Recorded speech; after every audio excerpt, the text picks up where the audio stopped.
The Michigan State Spartans had a fantastic 2021 campaign. They finished 11-2, beat arch rival Michigan, putting Mel Tucker 2-0 against Michigan State's biggest rival. They won the Peach Bowl, and they returned a lot of their production heading into 2022. They lose key players like Kenneth Walker, running back, Jalen Nailor, wide receiver, defensive ends Jacub and Drew Beesley. They lose a lot of the players that you would say were on the better half of the team in 2021.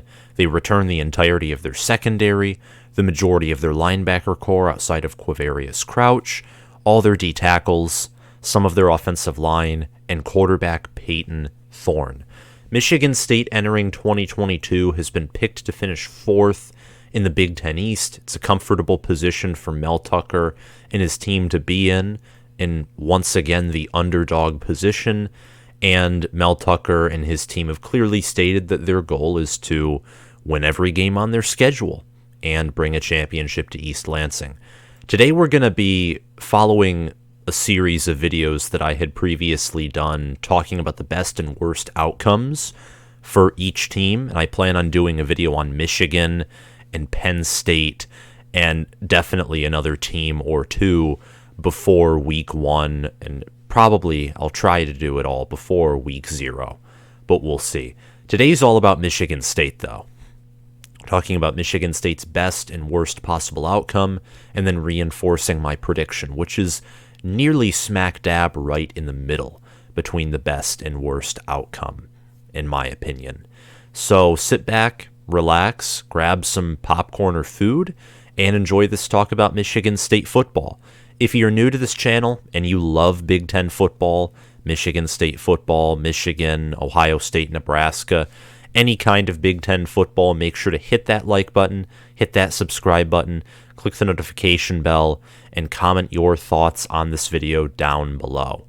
We're almost at 6,500 subscribers, and I cannot wait to grow to 10,000, 15,000, maybe even hit 20,000 or so by the end of this college football season. So help me get there by hitting that subscribe button and joining this awesome community. Without further ado, let's get right into it and talk about Michigan State. We're going to go through the best outcome first, then the worst, then hit this video on its head at the end with my prediction. So first and foremost, the best possible outcome for Michigan State. I keep switching between 11-1 or 10-2, and I really don't know what to land on. But at the end of the day, seeing that Michigan State surprised everyone last year after most people were saying their ceiling would be 7-5, 8-4, and they go 11-2, 10-2 in the regular season, I'm going to go with 11-1, 8-1 for second in the division behind Ohio State is Michigan State's best possible outcome. They can beat anyone else on their schedule.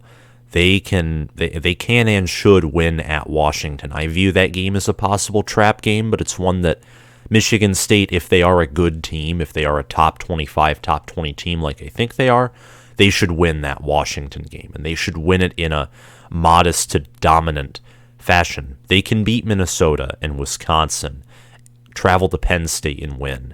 They can beat Michigan. They're 2-0 against Michigan. Now, Mel Tucker hasn't played in a full Big House. It's hard to be 3-0 against a team as good as Michigan, but it's still possible. Mark D'Antonio has beaten Michigan time and time again. Mel Tucker has proven that he can outcoach Jim Harbaugh in big games.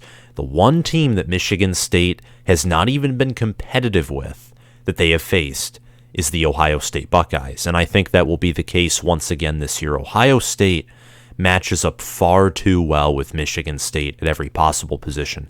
Ohio State's defense looks to get a whole lot better with Jim Knowles, Tim Walton, Perry Alagno, and the staff additions they've made and all that they return on defense, too. They lose Haskell Garrett, but they return Zach Harrison, true freshman players last year, JT Tuimoloau and Jack Sawyer, who should really add to the pass rush. This season, they return linebackers Steele Chambers and Tommy Eichenberg, and they have Cameron Brown, Denzel Burke, Ronnie Hickman, and Tanner McAllister at their secondary. all those things combined, their defense is going to be better than last year, which is going to match up well with the Michigan State offense that's probably not going to be as balanced with the loss of Kenneth Walker and their injuries at the offensive line. And Ohio State on offense, you got C.J. Stroud, Jackson Smith-Njigba, Marvin Harrison Jr., Emeka Egbuka, Julian Fleming. Look what they did to Utah. Look at what they did to Utah in the Rose Bowl. They put up nearly 600 passing yards on that Utah secondary, which, oh wait, was better than the Michigan State secondary by far last year. So Ohio State matches up in every way well, even with a mental advantage, I would say. I'd say they have a mental lock on Michigan State too. That game's going to be interesting, but Ohio State, I think, is going to be the one blemish no matter what on Michigan State's schedule. The best possible outcome, though, suggests that for most games outside of the Ohio State game, Michigan State is going to have more depth and more consistency than they did even last year. Mel Tucker has now brought in 2 recruiting classes at Michigan State. He's fully instilled the culture. His staff has been there for, it'll be 3 years this season. And honestly, this team, if they live up to their potential in full, they will be a pretty good football team. Broussard and Berger will mostly replace Kenneth Walker in this scenario. No, both of them combined will not be as good as last year's Doak Walker Award. The way that he played football behind a mediocre to below average offensive line, that was very impressive. And I don't think it'll just take 1 year for Michigan State to reload at that position. I don't really trust Jalen Berger, but I do trust Jarek Broussard, and if Jalen Berger proves me wrong, that will be a lethal running back duo. And if they live up to their full potential, Michigan State's run game will continue to be as tough and as physical as last year. The defense, too, returning linebacker Cal Halliday, defensive tackle Jacub Slade, and Simeon Barrow. They have former backup Jeff Petrowski from defensive end, who's going to be starter this year, and they brought in incoming transfers defensive end Chris Bogle, linebacker Jacoby Windman, and linebacker Aaron Brule, and cornerback Amir Speed. So they brought in transfers on defense.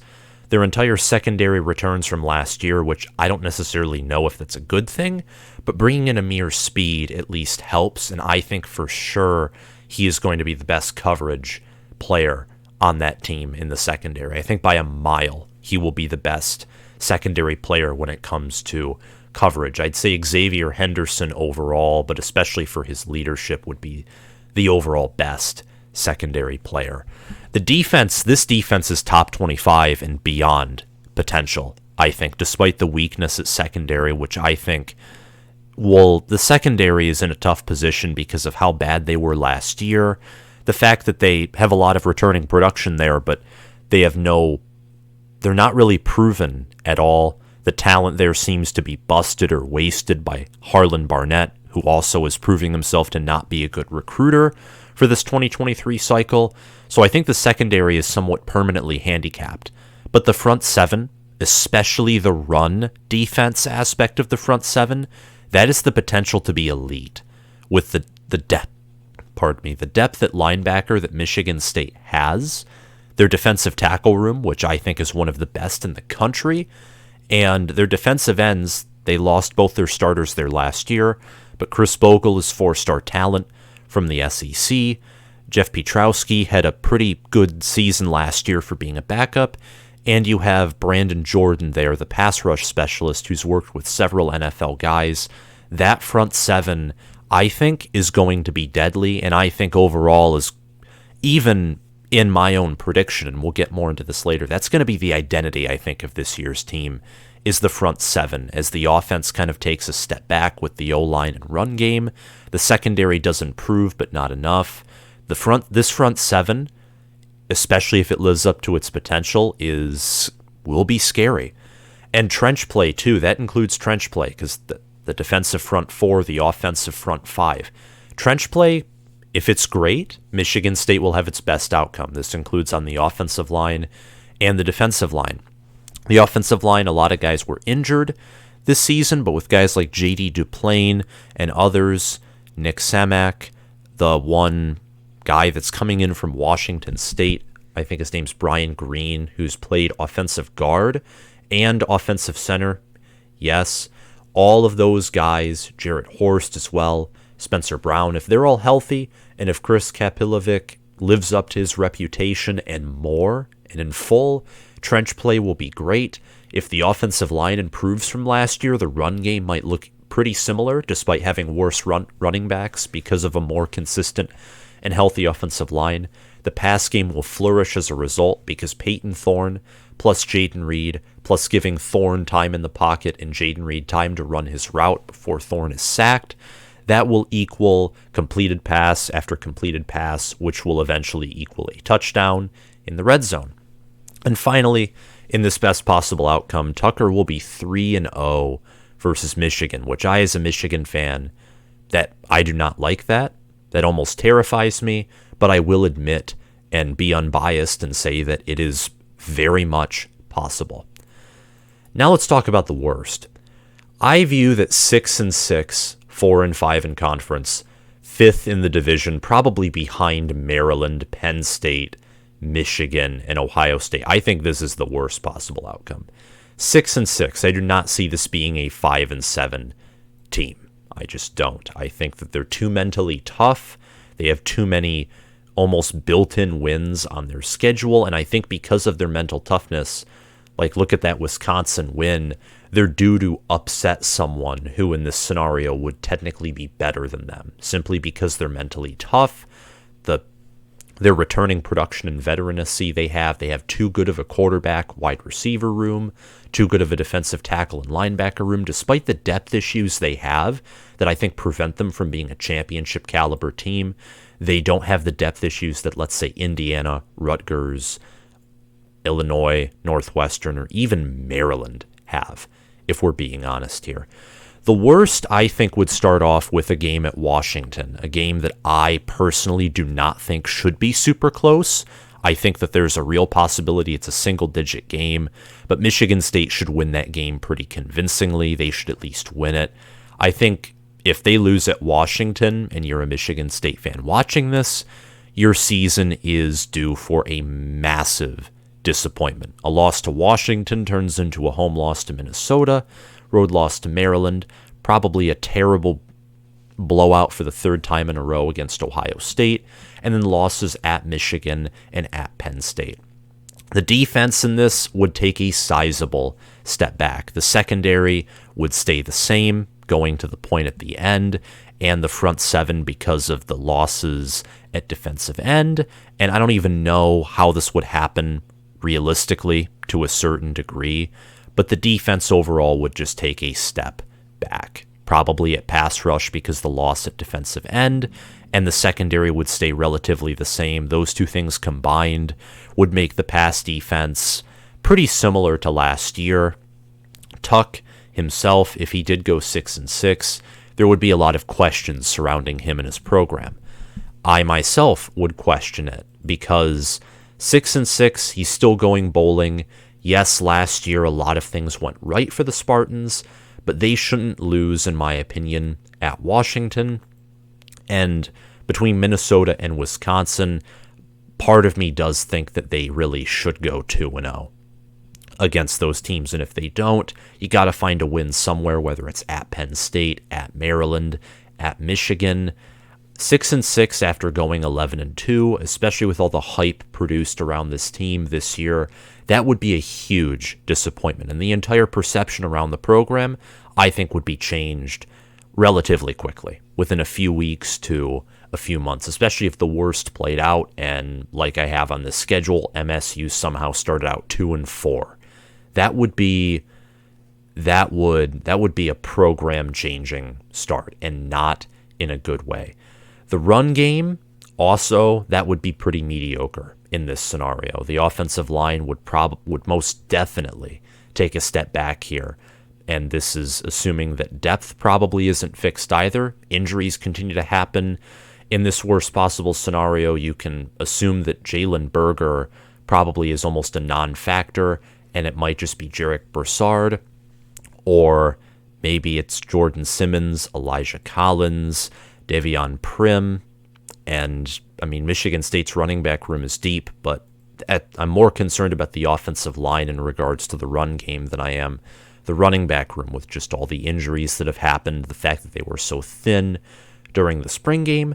The worst possible scenario, I think, is 6-6, 4-5, and where Michigan State's interesting here is they're sort of similar to Nebraska. I think Michigan State has earned much more benefit of the doubt than Nebraska has, but I'm mentioning this in the wide possible ranges of outcomes that both the teams have. For Michigan State, it's due to the fact they have a tough schedule, they have good depth, but they don't have the depth that Michigan, Penn State, Ohio State, or even Wisconsin has overall, so there is a wider margin of error for Mel Tucker and his program. It was the same thing last year. That team played in a plethora of close games that could have gone the other way. Nebraska, Michigan, Penn State, Indiana. You flip all of those into losses, which is possible, then the team is probably 7-6, maybe even 6-7. But that just goes to show how mentally tough this team is. It's been the case for Mel Tucker at Colorado. Even in his 2020 season at Michigan State, he always gets the best out of his players. Now let's talk about my prediction. My prediction for the Spartans, 8-4, 5-4 in conference, tied for third. They'd technically be fourth behind Penn State due to the tiebreaker, but I just put tied at third just because. And part of that was also because I have Penn State at 7-5, losing at Auburn, and I think that Michigan State is going to be the better team than Penn State, despite finishing behind them due to conference tiebreaker rules. Thorne and Reed are a terrifying duo, they're going to be. Jayden Reed had over 1,000 receiving yards last year. Payton Thorne had over 3,000 passing yards last year. I cannot wait. I can't wait to see what their passing game looks like, and I think Michigan State is going to move away because of the departure of Kenneth Walker and some of the O-line issues. I think they're going to move away from more of their run game, like you saw a lot last year. They even tried to force it when Kenneth Walker wasn't there, like in the Peach Bowl versus Pittsburgh. And when they took out Kenneth Walker against Ohio State, they were still trying to run the football, which, I thought was poor game management in both of those scenarios. But against Pittsburgh, in the fourth quarter, they finally adapted and decided, let's air raid this out. And that's how they beat Pittsburgh. They air raided it out. And I think Michigan State this year, they're going to learn from that game. I think that that's going to be the way that they win most, if not all of their games. I think they're going to move more toward a pass-heavy offense. You have Payton Thorne at quarterback, who I think was third in the Big Ten in QBR last year. I have him as a top 6, top 5 Big Ten QB, which might sound insulting, but I think that the top 6 and even top 7 of Big Ten QBs are good QBs nationally.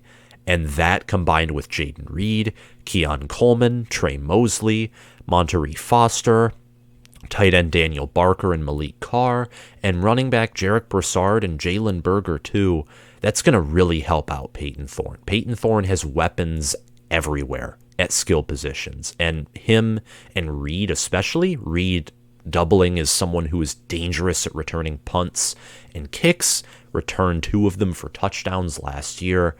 That's going to be a terrifying duo. And if their offensive line is better than I think it will be, which there is a possibility of that, they're going to wreak havoc on any defense. The front 7 is locked and loaded. Locked and loaded. And that's probably an underestimate. I think the pass rush will be about the same as last year. And I say this because Brandon Jordan and Marco Coleman, I think, who's the defensive line coach, pardon me if that's not right, they're going to improve the pass rush overall. They're bringing in better techniques. They're bringing in youth, energy, new schematics. But at defensive end, Drew Beesley and Jacub Panasuik, both very good players, they depart. So I think the pass rush from the defensive ends is going to relatively be the same. I think the defensive tackles are going to be better. So Michigan State's run defense, which was already pretty solid last year, is going to be even better with Jacub Slade, Simeon Barrow, Jalen Hunt, and Maverick Hansen. That is a deep That is a deep defensive tackle room. And then at linebacker, Cal Halliday, Jacoby Widman, Aaron Brule, Darius Snow has made the move to linebacker, Ben Van Summeren. That's a deep linebacker room as well. And there are going to be times where Michigan State likes to run that 4-2-5 defense, but we've seen in the spring game Scotty Hazelton unveil packages where you put a third linebacker on the field and likely replace a secondary player, which I think, because of the depth at linebacker and all the billions of questions at secondary, I think is a very wise move. So good on Scotty Hazelton for that. The front seven, listen, I've already stated this. I think it's going to be the identity of this year's team. It's a solid unit. I think it has the potential to be one of the best front sevens in the country. Literally. I mean it when I say it. This front seven will shut down the run. They will penetrate most offensive lines and shut down their run game. Will get pressure on the quarterback, not to the same degree as shutting down the run game, but they're going to force teams to likely be one-dimensional, and they're going to dare them to attack their secondary. That's all this front seven is going to do. You can't run against us. You're going to have to throw against our secondary. And Michigan State's secondary, despite how bad they were last year, I'll give them credit and say that they were just clutch enough to where if all you did was pass against them, they would eventually force a mistake out of you. But this front seven, they're going to tackle most run plays behind the line of scrimmage, if not stop them head on. And against good offensive lines, even last year, I don't think they'll be able to, like last year, have an effective pass rush against elite offensive lines because they don't have players at the defensive end position yet. Lost their production last year, but they'll be able to shut down, let's say, Michigan and Ohio State's run game, or at least limit them. There's a huge possibility that this front seven will be able to do that. And I'm saying this as I think Michigan is the best offensive line and best running back room in the country. Michigan State, I think, has a really good chance to limit that good of a run game. The O-line will have its share of struggles, though. They will. They had too many injuries to be better than last year, or to at least be significantly better than last year. That's going to hold them back. Offensive center Nick Samek, right guard Brian Green, left guard J.D. Duplain, left tackle Jarrett Horst, and right tackle Spencer Brown looks to be the current lineup according to ourlads.com. The offensive line, like last year, will struggle at depth, especially because they lost a ton of veterans from last year. So depth is going to be an even greater concern, and that with injuries in the spring game prompts me to believe that it's not going to be the secondary that's going to be the biggest weakness of this unit. I think that the defensive backs with Amir Speed coming in, with Xavier Henderson, Ronald Williams, Chester Kimbrough, who I don't even want to count him as a starter because he shouldn't be, but with all their secondary players returning and Mel Tucker helping out at cornerbacks, I do think the secondary significantly improves. Will it be a top 50 unit? I don't think so, but when you're 130th or something in the nation, significantly improving likely means that this secondary is certainly a top 100, top 90, top 80, top 70 unit for sure. The offensive line, however, the injuries they sustained, I think, makes them due for a step back. So 8-4, 5-4. The Minnesota game I view as a 50-50 game. It's the same thing with the road game at Penn State. You could very well switch those two games, in my opinion. I think Michigan State is going to have dominant wins against Washington and Wisconsin, and I say dominant in the sense that people aren't going to expect Michigan State to handily beat these teams, but I think that Wisconsin's overrated, and I think that Washington, they're in year one. They have concerns at depth. Jimmy Lake destroyed that team both mentally and on the depth chart. I think Michigan State with a more solid coaching staff should handle Washington, and with home field advantage and a more versatile offense and a more veteran defense should also handle the Badgers. That's all I have to say for this video. If you liked it, remember to subscribe to this channel so you can watch more Big Ten football, and hit the notification bell so you can get notified when I release new videos. And when I go live for the first time, you won't miss my first live stream. Thank you all for watching. Make sure to comment down below and like this video. And if you're on Spotify, make sure to follow the channel. Thank you all for watching, and I'll see you guys around. Bye.